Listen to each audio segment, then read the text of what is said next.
that one of Uganda. Jopith rech nam lolwe ogolo ywak ewi medruok e nengo chiemb rech magipidho e yor fish caging.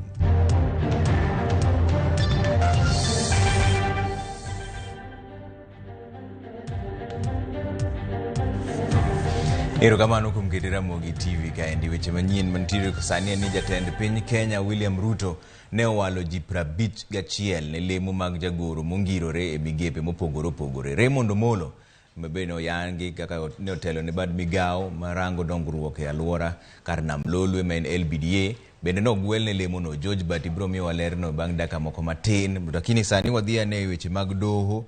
Kwa dhi mbele ni jomin buche ne ochwalo ng'ur e nyim jong'ad buche adek mokelo kanyakla Asike Makandia, Grace Ngenye kod Sankole Ole Kantai.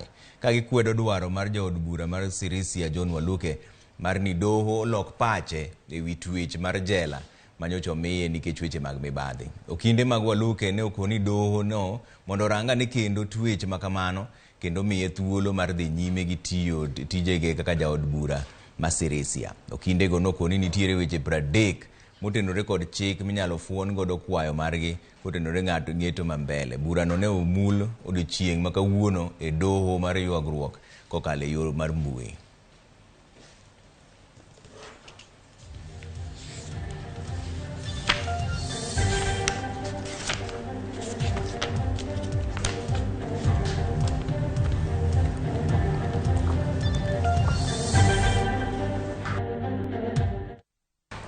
Kwa dhi mbele ni jatend migao mar jotije piny owacho Aisha Jumwa lero ni piny owacho geto medo kwan mar jotich mag piny owacho mondo migiti ne jopiny e yo makare. Kaka Walter Nyambaga leronwa, Jumwa wacho ni migao no bende koro geto medo kwan jotije mag sirikal.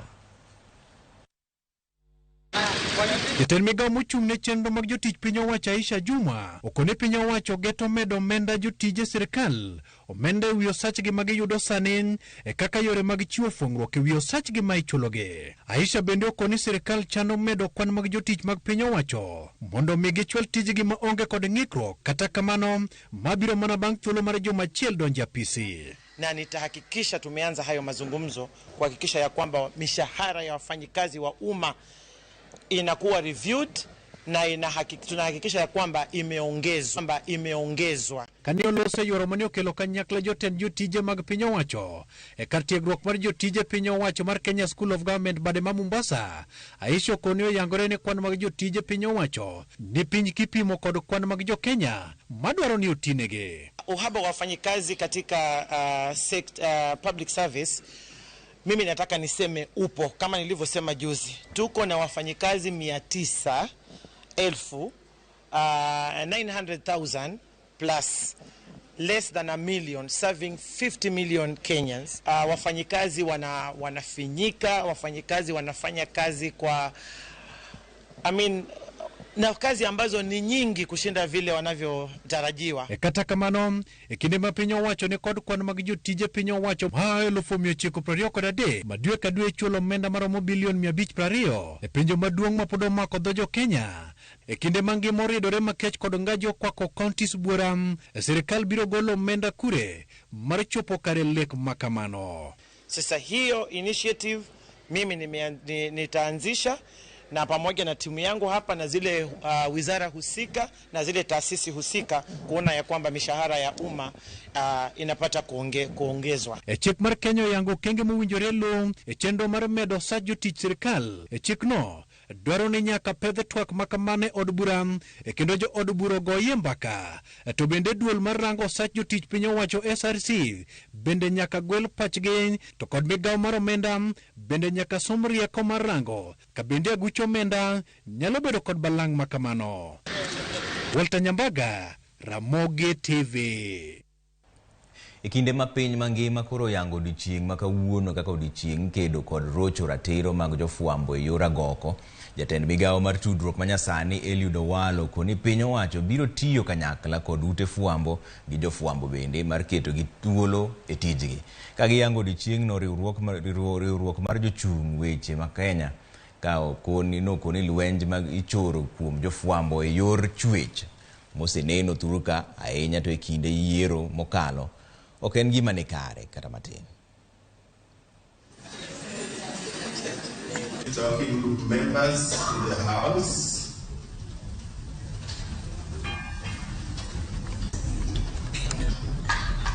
We do believe in media. We do not believe in media censorship or gagging of the media. We believe that if the media is responsible, then the media should be able to regulate itself in line with the laws of the land and, of course, ethical dictates of your very profession. My ministry, and of course by extension the entire Kenya Kwanza government, will continue to defend the freedom of the media alongside other civil liberties. We are just coming out of an election period, and if you look at our records, there are dozens of journalists who came under attack, who came under threats by politicians and by goons hired by politicians for no sin other than for doing their job.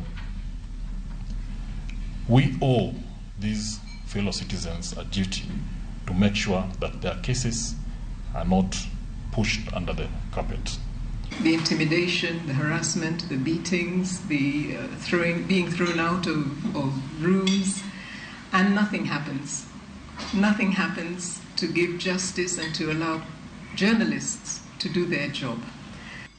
Now, more than ever, the media is under digital siege, making your work complex. Personal and violent attacks on journalists are becoming more commonplace online, with women being particularly vulnerable to sexual and gender-based violence. This has a negative effect on journalists who are forced to retreat in silence. As the ODPP, we thus assure you of your commitment to ensuring the protection of the media space and your security in Kenya at all times. Kwa kanyo kwa Ramogi wadhi yue moroma chuo kwa duogo to pontire weche manyien mapod waluwo nuka endi ka chiel kuom gene macho muoch kendo wango kambi mar loso mattress mar Jumbo manie gweng' apaya mar Kisumu kadhi Nairobi. Jafwambo marwa Millicent Adhiambo ni kono wabro dhi wawinja ni tango motimore be nitiere jomo hinyore to mach nochakore kanye mage mbaka mburo goyo bang' dakika moko matin kik idhi mabor ahinya.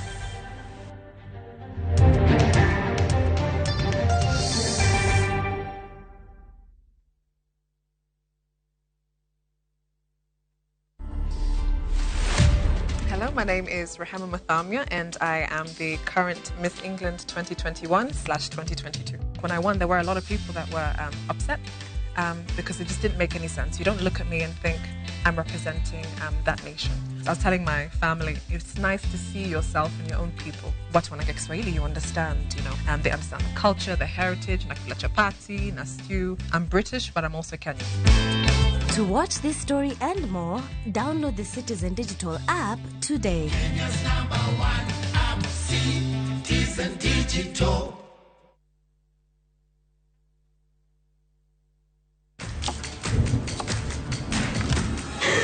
Have doo-doos taken over your home? Get Bolt and get your home back. Unlike other insecticides made from toxic synthetic pyrethroids, Bolt is made from 100% natural Kenyan pyrethrum, making it gentle on you but deadly on flying and crawling insects. When doo-doos strike, stop them dead. Get Bolt insecticide today.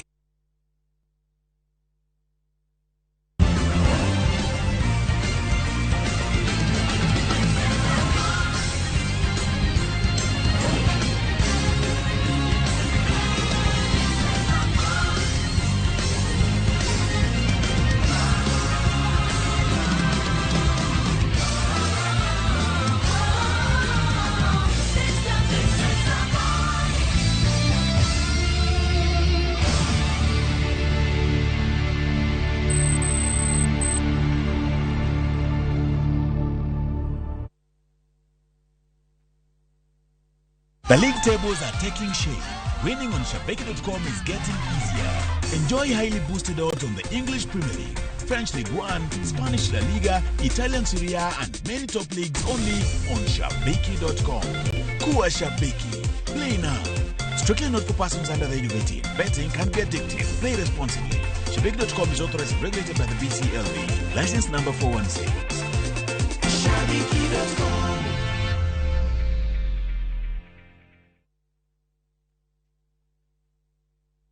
Collect fare kwa boda au matatu ukitumia ViewPay cashless na uqualify for bima ya 100,000 shillings pamoja na medical cover ya 20k na permanent disability cover ya 100k kwa 5 bob pekee. Dial *236# today to start using ViewPay cashless.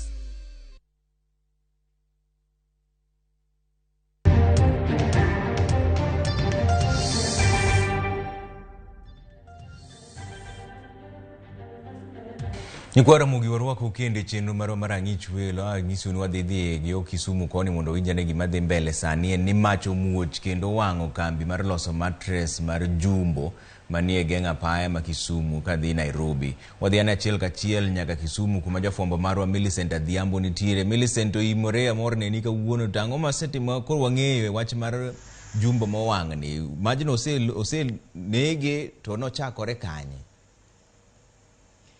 Kamana Trevor, an be amor neni kawuono lak seche magodhiambo kama ende mwakele ang'ich welo.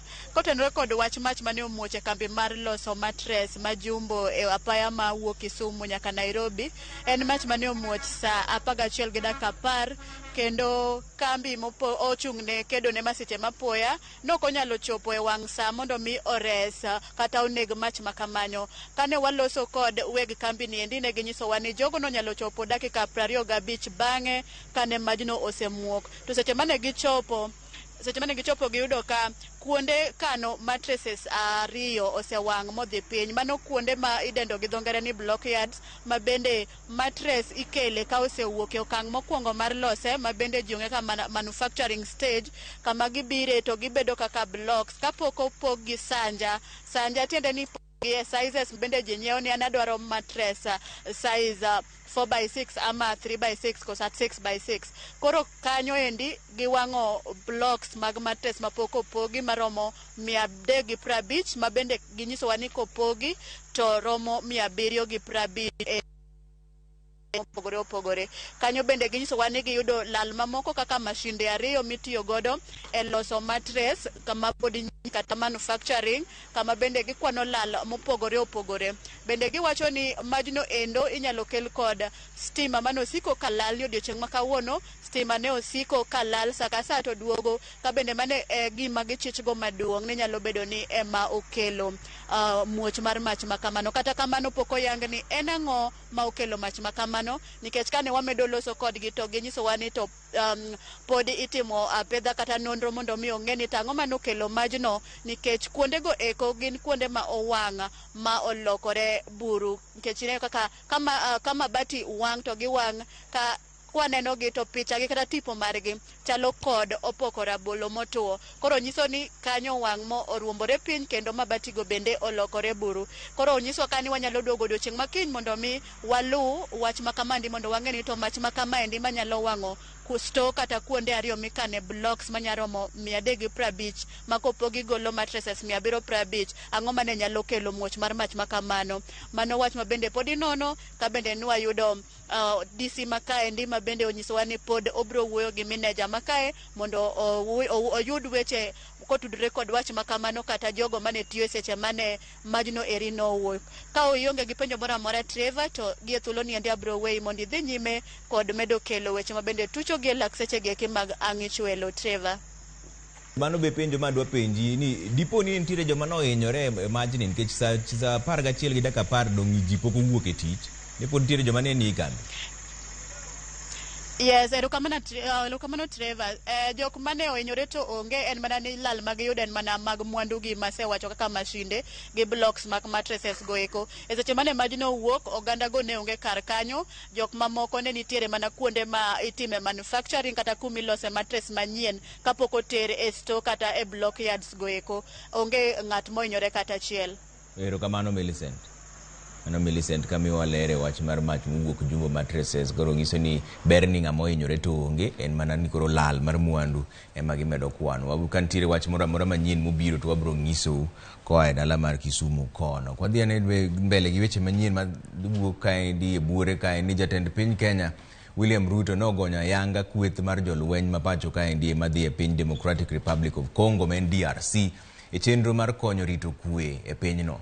Ruto nowacho ni kwe mar pinyno en achiel kuom yore mag jiwo dongruok e kind pinje manie riwruok mar pinje mag Afrika ma ugwe mano EAC. Lydia Okeyo miwa ler mar wachni.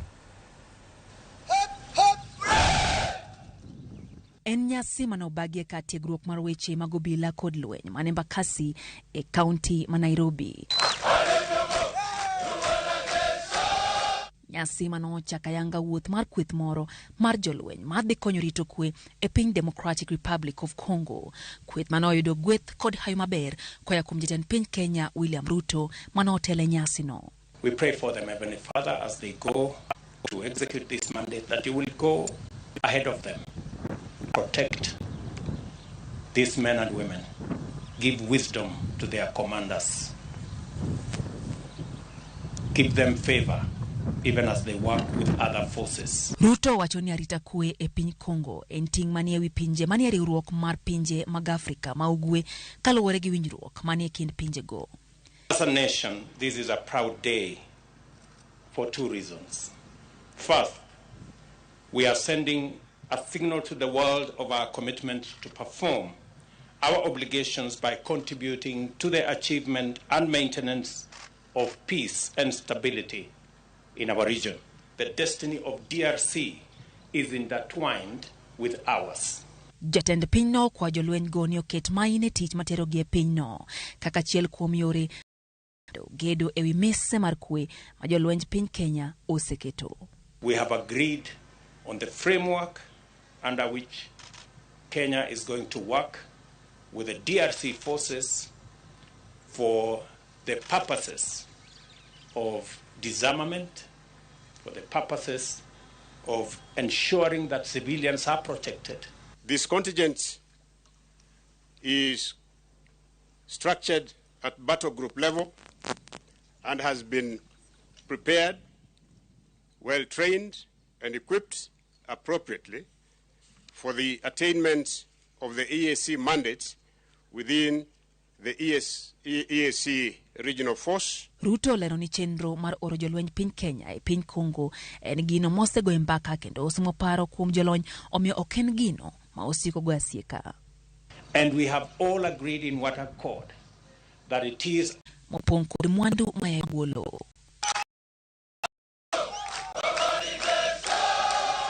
Lydia Okeyo, Ramogi TV, Nairobi. Wane kanyo wadhia ne counties kwa wacho ni od bura ma Migori okalo chik ma yie ne county ma Migori tiyo kod budget mar hik omenda 2022 nyaka 2023 kata iluongo ni Budget and Appropriation Bill. Bang bende kalo budget makojolo maromo bilion 10.1. E budget mani migao mar thieth emoyudo omenda mathoth maromo bilion 2 ka iluwe kod migao mar apaya kod wuoth ma omiyo omenda maromo siling bilion 1.1.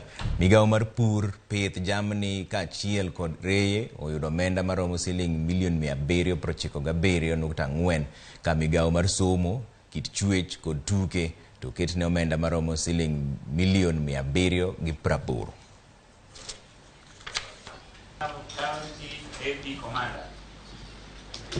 We have just passed the appropriation bill that now needs to be enacted so that Migori County can start off its development agenda after receiving money from the control of budget.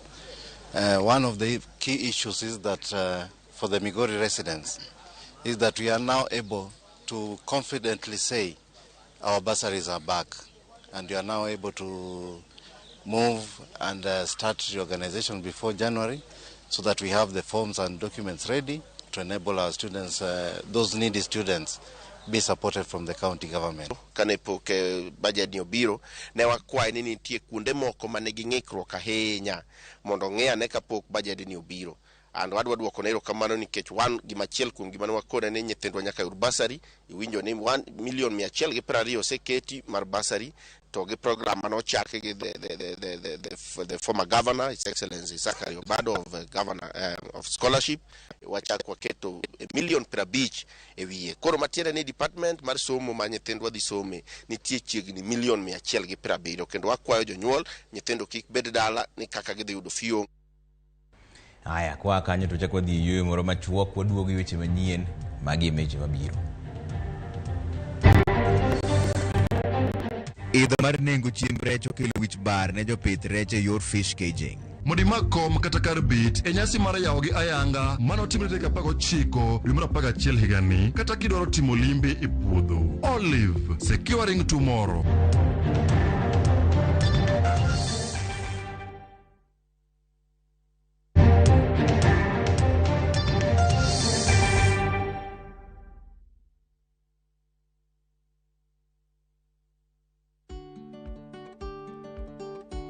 Ng'eyo makare kaka pien dendi chalo en gino mowinjore kendo makare minyalo timo ne pien dendi.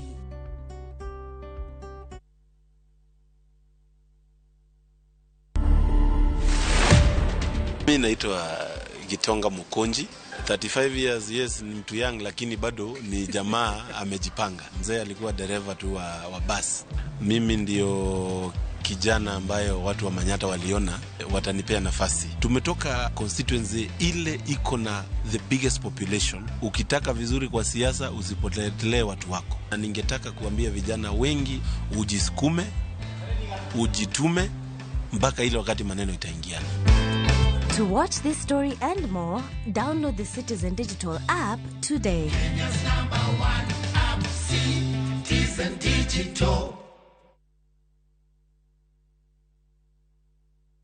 Keto chiemo mamit kendo molos manyangafu en mor mar miyo mora mora.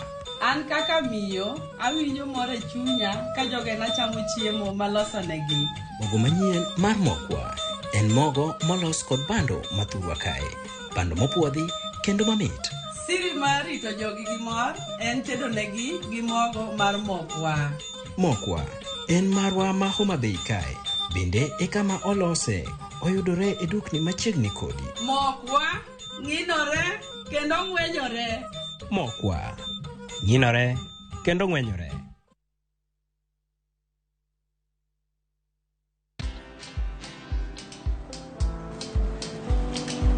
Chal nade?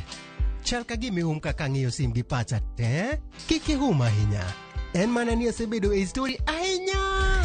Mana kaka rally manyochacha ne chal ka gima ne an kanyo kane otimo. Kendo kane iyawo chiro manyien ne chal ka gima ne an kanyo. Sama ne imiyo welo mapacho ka nengo mogonyore nam chumbi ne antie. In bende inyalo bedo e story kamora mora. Download mana Citizen Digital. Bed iyo ng'ala manyime gi weche manyien ka gi tuch kod gik mamoko ka gi timore kendo opogore pachoka kod pinje ma oko. Download Citizen Digital. Citizen Digital.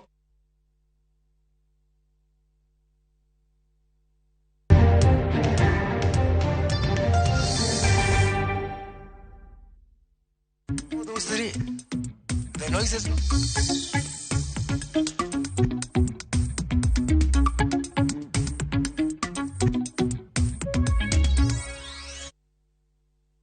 Aya, kore ni saa mar weche mag ohala. Jatend migao mar weche ohala Moses Kuria nigi paro mar chungo ohand mitumba bang' siro johand lewni molosi e pacho kaendi. Kuria ne owacho ni achiel kuom gigo mopango timo kaka jatend migao en kelo tije ne ji kendo keto piny Kenya e okang' mamalo mar moro joket mwandu ma pinje maoko. Ne omedo ni ogeto tiyo kanyakla gi jolos lewni kata textile industry e medo mwandu magi kendo kogi ne pinje maoko bende.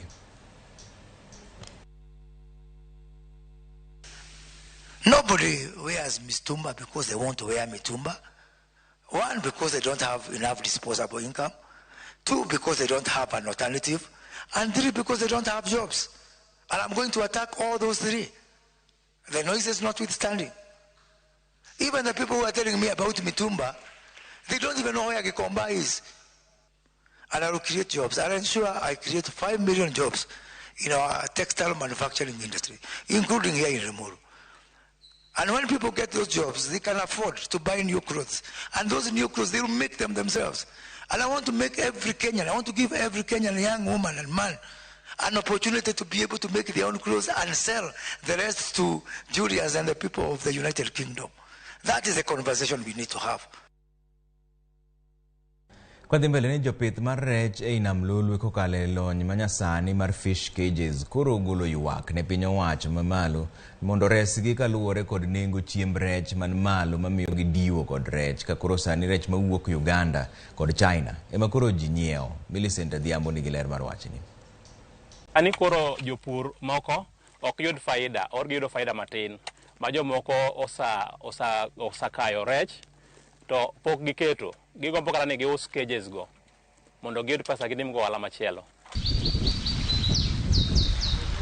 Magi biro e seche ma piny owacho mar Kenya dhi nyime kod keto okenge mag rakruok gi nengo ngima mamedo idho pacho ka kod kech gi yoro makoro mako moko kuom counties ma pacho ka. E dho wath ma ogal waromo gi Julius Adundo ma en achiel kuom jopith rech kochopo mar kayo rech ne tok higa achiel. Adundo yango ni sani chiro mar rech odok piny kalure kod nengo chiemb rech moidho. Gino makoro miyo jonyiewo weyogi ka hao timo ohala gi jopith wetegi mawuok e piny Uganda. Wach manojiw kod jopith wetene. En adiera kabisa rech a Uganda kendo moko a China. Omiyo jo ohala kona jo Uganda uso rech mayot gi jo China.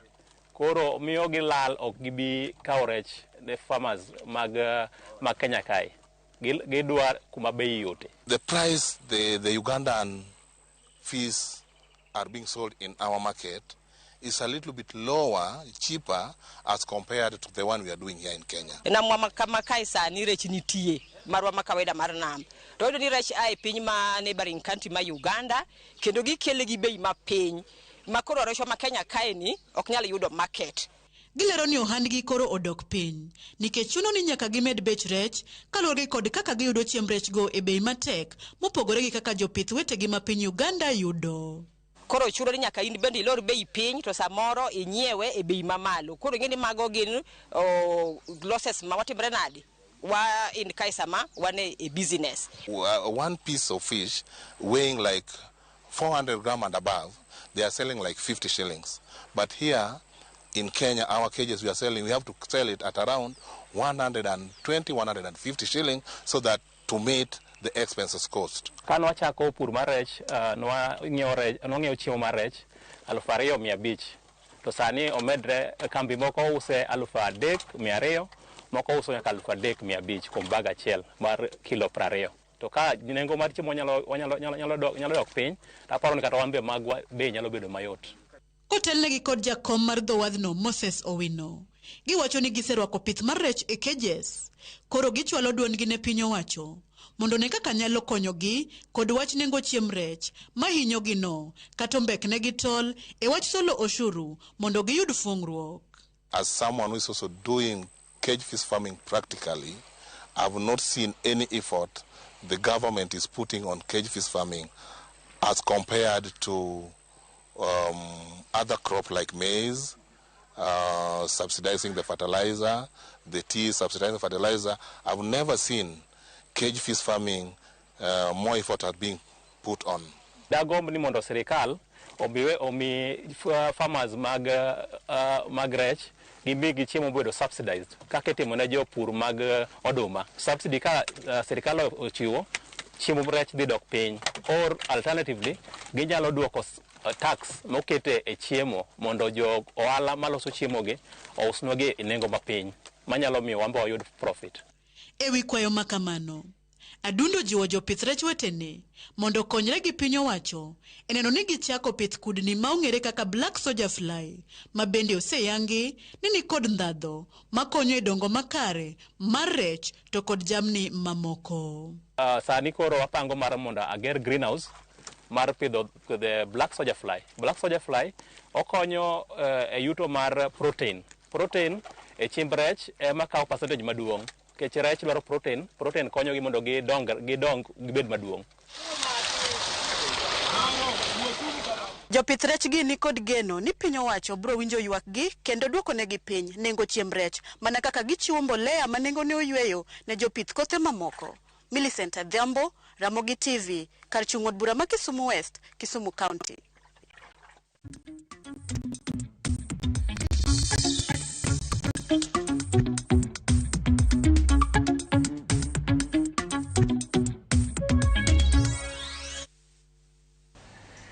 Aya, koro aneno ka nitiere weche mang'eny muoronwa kaendi Jaka Black pod chapo ni odwa kelonu weche mag tuke, lakini wasoma ne achiel ariyo adek moko koyiena ka. Ramogi TV ombi janeni maber kaka ikelonwa weche manyien, an adundo kawuok Komunga. Erokamano ahinya. Ramogi TV, an Pastor Omondi Otiche mar game onyinyore. Mosna jaoda mageno Sara Atieno Nyaseme gi John Odua omosu ahinya gi Pastor wacho ni wach mar oro gi kod kech en gima lit miwuoro kineno kaka dhok tho e gwenge ma oro mako.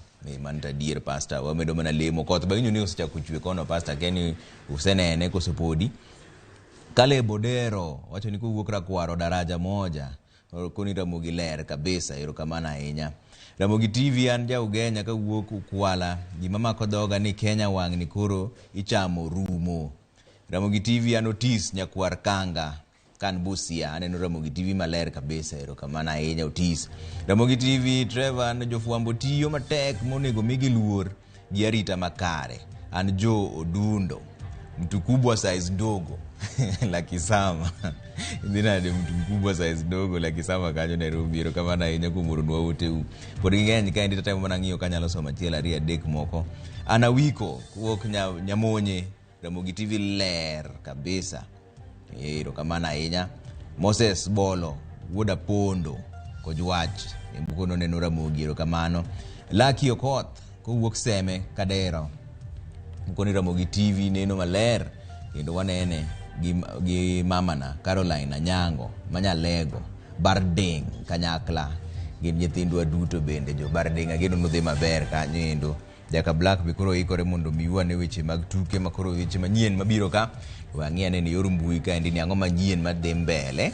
Aneno Maxwell Tobias nitiere kaendi wacho ni live from Sori Karungu awinjo maler kachiel gi baba na Pastor Tobias Otonda Maina. Erokamano. Aneno ka nitiere Bonventure bende nitiere ka wacho ni oneno TV ken kanye ni Kayole. Erokamano ahinya kuom keto Ramogi TV kaendi. Apani koro Jaka Black nitiere ka gi weche mag tuke. Jaka Black ema koro dagonwa mbaka ni ang'o madhi mbele weche mag tuke piny kaendi e gimabor e gweng' ka to gi loka. World Cup bang'eni koro osechakore, koro gidwa biro mondo ging'iane kaka World Cup dwa timore manyien. Okamano Jaka Black ema koro donjo kaendi seche montiere ni. Anto pod arito mana kaendi saa 3 ka wago mbaka kendo weche mag CBC. Akeni museneno ka weche mag CBC dhi mbele, jonyuol penjo e kaunti mopogore opogore mondo migi lere wach mar CBC. Mane mbaka mobro goyo gi Professor Collins Odote saa 3 e chenro marwa mar oimore wabro penja ne to jonyuol wacho nang'o e wach mar CBC ni. Gine aput mancho yier moting'o ji 49 monego bed dhi e kaunti 47 mondo wijane ni jonyuol jopuonjre wacho nade wach mar CBC ni. Okamano kini sane weche mag tuke koro chakore gi Jaka Black. Jaka Black Erokamano ahinya. Machiegni e weche mag tuke Nyakwa Ramogi wachako ni jang'wech ma jarateng' manohango yudo midila mar tuke mar Olympic Kiprugut Chumo ong'ielo